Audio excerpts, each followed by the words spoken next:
অন্ধকার জঙ্গলে এক ক্ষুধার্ত বাঘ ঘুরে বেড়াচ্ছিল। তার চোখে ক্ষুধা, মনে ছিল শুধু শিকার ধরার চিন্তা। ঠিক তখনই একটি ছোট খরগোশ আনন্দে লাফাচ্ছিল। হঠাৎ বাঘের নজর পড়ল সেই অসহায় খরগোশের ওপর। খরগোশ ভয় পেল, কিন্তু হাল ছাড়ল না।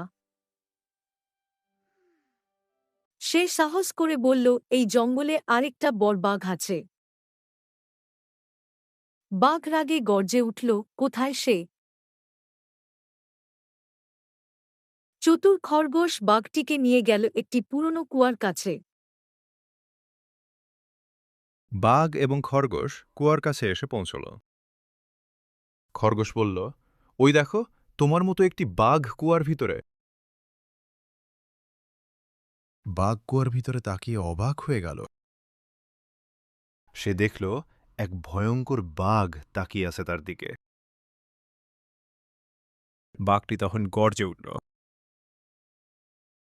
কিন্তু পানির বাঘও একইভাবে গর্জন করল। রাগে অন্ধ হয়ে বাঘ কুয়ার ভেতরে ঝাঁপ দিল।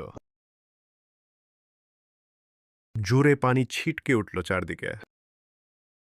খরগোশ দূরে দাঁড়িয়ে স্বস্তির নিঃশ্বাস ফেলল। জঙ্গলের প্রাণীরা আনন্দে বেরিয়ে এল।